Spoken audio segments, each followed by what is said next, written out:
It's not a bad place, really, once you've conquered the humiliation. Well, but of course I wouldn't be here at all if it hadn't been for that ghastly dog, that Cerberus at the gates of... Yes, at the gates of hell.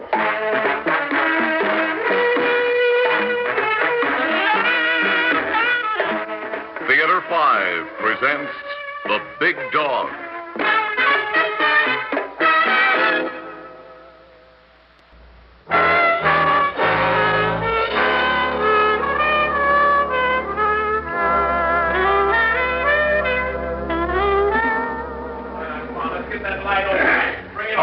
Leslie, we'll take it once more.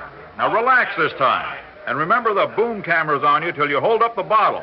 And then we go to a close-up of the pills. Right you are. Keep your fingers crossed. You'll make it this time. Need better. Those flubs are costing the agency a fortune. Quiet on the set. Roll it. Are you run down at the end of the day? Do you wonder where your pep has gone? Then what you need is tone. The amazing new product resigned to restore your... Cut! Good grief. I'm terribly sorry, John, old boy. These commercials are deadly tongue twisters. Not deadly enough. Fire him. Get rid of him. Find me an actor who can say his lines, not some has-been. You fire him. I can't. That's Leslie Adams. I'll be glad to. I'm sorry, Mr. Adams, but I'm afraid we'll have to call it off. Apparently, you can't remember the lines. We need someone who can. Mr. Weaver, the man who could remember these lines would have to be part imbecile and part minor bird. I congratulate you on your wisdom in releasing me. I am a dramatic actor, not a pill salesman. Good afternoon. Leslie, wait a minute. I'd like to thank you, John, for your understanding. Commiserate with you on our mutual employer. Let's try it once more, shall we? I'm sorry, John. He's through here. Let's not perpetuate this polyglot. I know you'll get it right the next time. There won't be a next time. Our single point of agreement. Good afternoon. Listen, Weaver. Now, Leslie, let's make a good exit. No matter who calls you back, don't turn. The scene is ended. Like his commercials. Head high, Leslie. One more take if you leave him alone. I'm glad you did that, Leslie. No man who has played Bernard Shaw should concern himself with the small intestines. Oh, down, please. Thank you. 6 weeks. 6 weeks in Hollywood, and Leslie Adams is forced into a commercial. Well, the man's got to make a living. What's happened to my memory? 64 isn't old. Why can't I retain the lines? Oh, it must be this cold I've got. It's got to be, simply got to be the cold. The money's gone. Oh, where will I go? The actor's home? If only I could get through to that nephew of mine.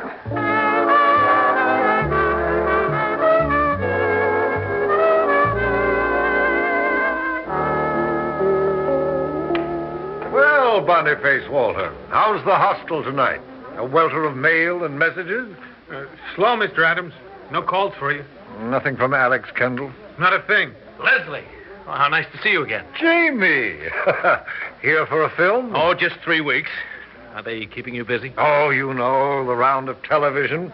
That nephew of mine won't let me rest. Oh, yes, Alex is doing well, isn't he? Oh, yes, and gone completely Hollywood, you know. Even his wife's got a secretary to handle their social life.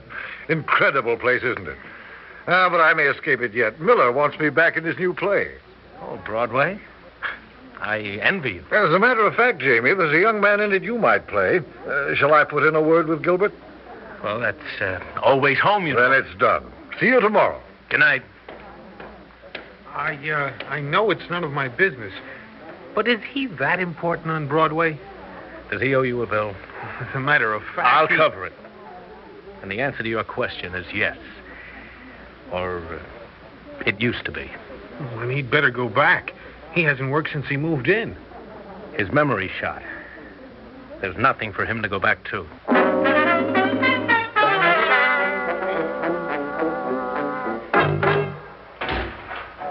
Hold it, buddy.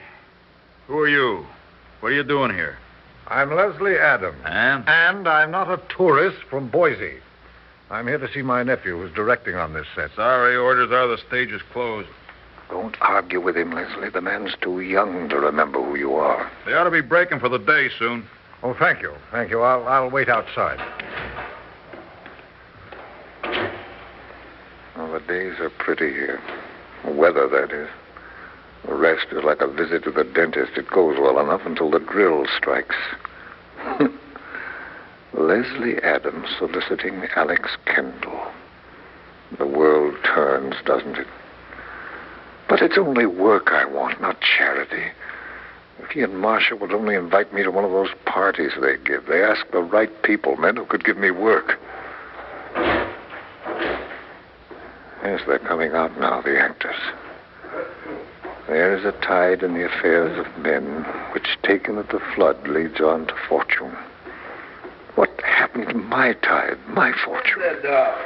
Alex was directing amateur minstrels when I played opposite Joan Crawford here. Did he leave word to put me out? Oh, come, Leslie, you're neurotic about this memory thing. It's a cold, that's all. The actor's home won't get you yet. Oh, but how the rent keeps spiraling. The banks have had it, Leslie. You're cashed out for money. An actor needs his dignity. What is he but the face he can wear? Oh, there he is. There's Alex. Alex, darling. Now, make it casual. Don't seem to need him too much. Alex Kendall, imagine meeting you here. Leslie Adams. How are you, Uncle Les? Well, this is a pleasant surprise. Oh, I was just on my way out of John Huston's office. Oh, you got a show with him? Well, he wants me in that Roman epic with all the spears and chariots. That film will look like a hardware convention. Everybody rattling around like pots. Oh, you're a funny man, Uncle Les. You should have been a stand-up comic. I should have been a comic?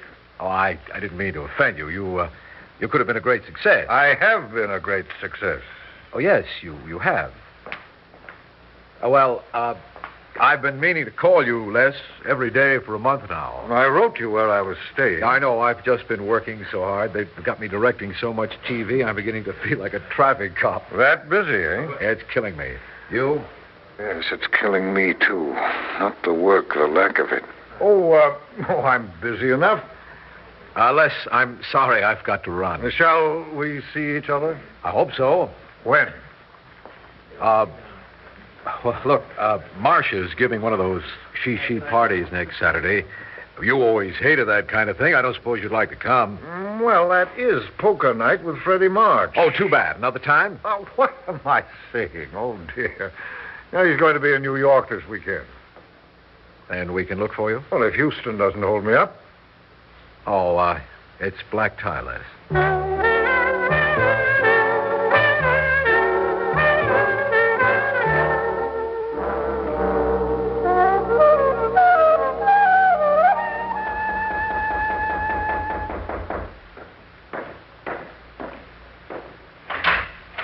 Oh, thank you, Walter. Nice of you to bring it up from the tailor. That's a beautiful jacket, Mr. Adams. Yes, it should be. It was cut by the tailor to the Prince of Wales while I was in London playing in Maytime. White for dinner was new then. The Prince and I made a vogue of it. This thing cost me £45. Oh, worth it, I'd say. The way it fits. Makes you look like a prince yourself. Thank you, Walter. Take this for your trouble. Oh, no, that's too much. A discerning man should be recognized. Take it, I insist, as a token of a special occasion. This is a turning point in my life, Walter. The comeback. Hollywood, twice taken. Sound the trumpet for Leslie Adams. All hail Caesar! And crown his head with laurel for the march of triumph tonight.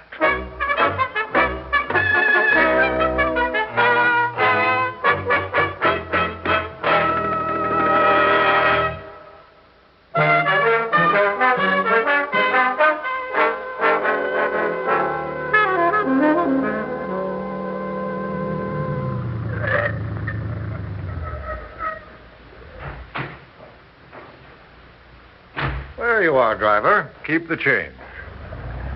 What is it about giving a big tip that makes a man feel confident? Well, there it is, Leslie. the Kendall Menage. An imposing pile of rock, isn't it? Beautiful, too, in a grandish kind of way. As I remember Marcia, she's a little grandish, too. She must hire a battery of gardeners to keep the grounds this way. Oh, well, that's perfect. They've got themselves a dog. Not just any dog, mind you, but a Dane. Not just any Dane, but a harlequin, for heaven's sake, cavorting in the sprinkler like something out of DeMille. Now, just stay where you are, boy. The Princess Taylor wouldn't approve of you. No, down, boy. Stop shaking. Go on. You're muddy. For a man who loathes animals, he's extremely fond of me. Alex should keep him chained when there are guests. Well, Leslie, it's time to storm the castle. To carve a new career in those television films of his. It's not such a bad little medium. And you could bring quality to it.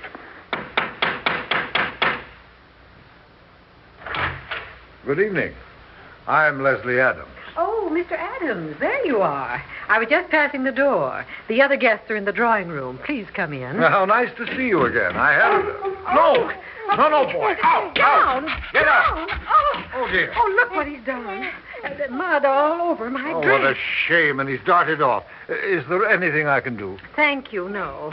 If you'll introduce yourself to the other guests, I'll just go and change. Alex was held up at the studio. He may not be able to make it. Excuse me? No, certainly.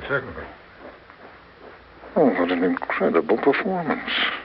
He's ruined her perfectly beautiful dress, and she's still going to let him stalk the house like the hound of the Baskervilles. Well, that's Hollywood. Oh, great Jupiter, here he comes again like a wounded boar. No. Down, boy, down. Stay away from my jacket. Stop licking my hand. I have no desire to establish a friendship with you.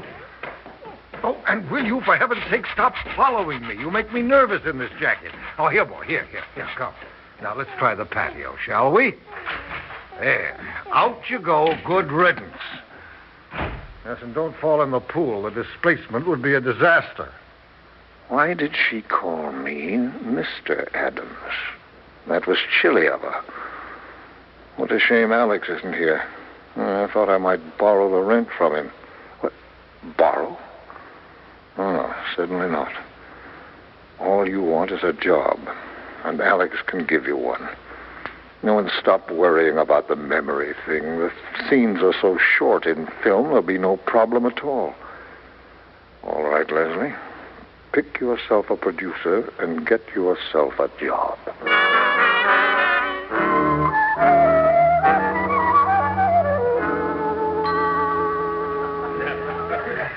Oh, is that a martini? Thank you. Thank you very much. You know, Mr. Delbert, as I was saying, your series is without question the most superior in television today. Well, thank you very much. No, I mean it. It's adult, imaginative, creatively conceived. Any serious artist should feel privileged to appear in it. Oh, I know I would, and I turn down parts by the score. Now, go away, boy, go away. That dog is crazy about you, isn't he? Yes, he seems to be. Say, do you suppose they'd mind if I put him out again? Come on, boy, come on. I'll be back, Mr. Delbert. I think I can be of help to you.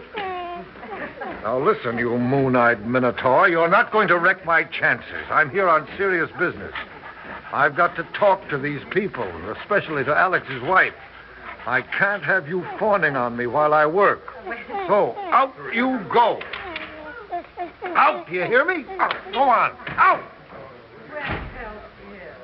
Oh, heavens, here comes Marcia. Did she see me do that to him? I don't think she likes me anyway. All right, Leslie, charm her. She can persuade Alex to give you work. Talk about her house, her garden, her dog. Tell her she's beautiful. Alex can help you. And Lord, how you need it. Oh, what a way to live.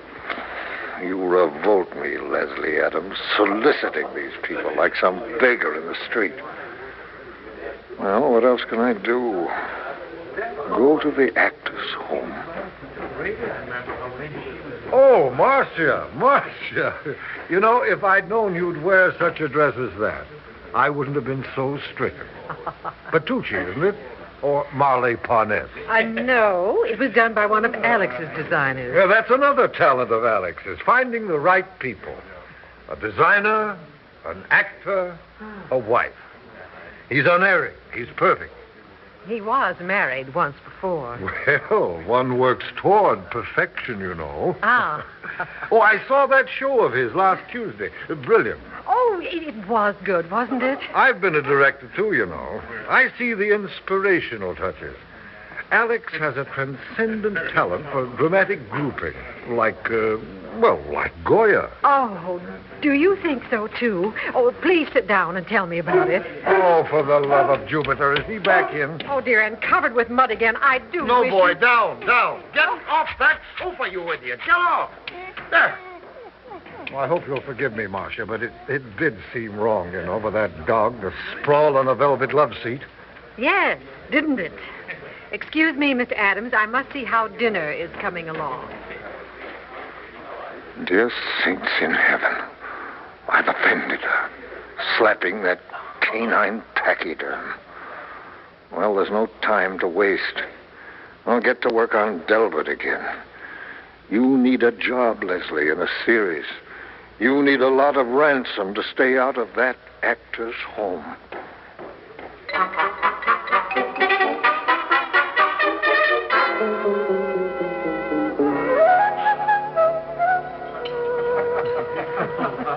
And that, said Schubert with a leer, is why we close our alley once a year. Oh, Leslie, you're irresistible, isn't he, Marcia? Oh, yes, indeed he is. Good boy, Leslie. You've really made an impression on Delbert. I'm sure you can get work with him. Now, if you can warm Marcia up. Oh, thank goodness they put out that dog for dinner. Oh, squab. I love it. What's that? Oh, by George, there he is again, scratching at that patio door and lolling his tongue out at me. I don't really like animals. What's he moon-eyeing at me for? Oh, thank you. I'll have 2 of them. Doesn't she see him? It's disgraceful what she lets that dog do. Why doesn't she send him away? Oh, there he is. Well, is she just going to sit there? Everybody's embarrassed by that beast. Don't look at me, boy. Stay away. Oh, no. Here he comes. Right under the table beside me. Why does she look at me that way? Can I help it if her fiendish dog has picked me out? Get away, boy. Get away. Stop slobbering on my jacket. I'll be a mess. Give me a chance, boy. I've got a lifetime to save tonight. Where's my dignity if you slobber all over me? Yes, indeed, Mr. Delbert. Men of your perception are rare in television. You and Alex are rare. I said to Marcia, Alex ought to work for Delbert exclusively. That's where the quality lies. Well, I consider myself... Stop it, boy. Stop it. Get away from the jacket. He does prefer your material. Lord, how will I ever stand up? Well, if I can get this food down to him, maybe he'll stop drooling on me. Careful, Leslie. Don't let them see you do it. Just ease the plate down to him. Maybe he'll stay off the jacket. Hungry as I am, that's more important now. Act as though you dropped something and get it down to the floor. There you are, boy. Oh, that fool dog has knocked it out of my hand. Well, don't stare at me. If you'd put the beast out in the first place, this never would have happened. He's ruined my life, filthied my jacket, deprived me of work, stolen my dignity.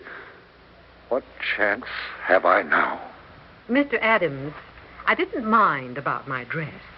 I didn't mind about the muddy sofa. But perhaps it would be better if the cook were to feed you both in the kitchen, if you insist on bringing your dog to my party. It's not a bad place, the actor's home, once you've conquered the humiliation. And there's one splendid thing about the home. No dogs allowed.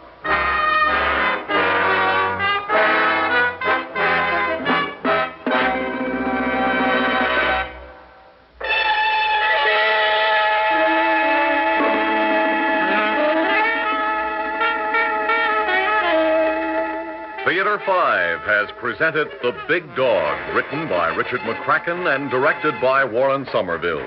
In the cast, John Griggs, Vicky Bola, Ralph Camargo, Guy Sorrell, George Petrie, Bob Hastings, and Marty Myers.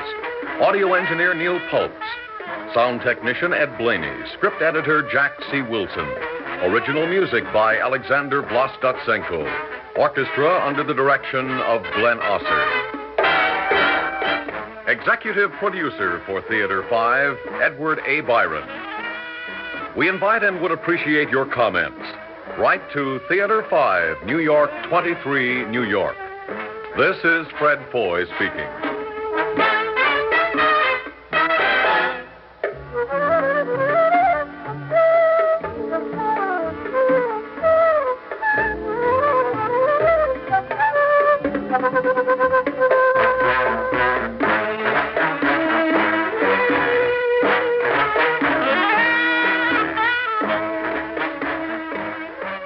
This has been an ABC Radio Network production.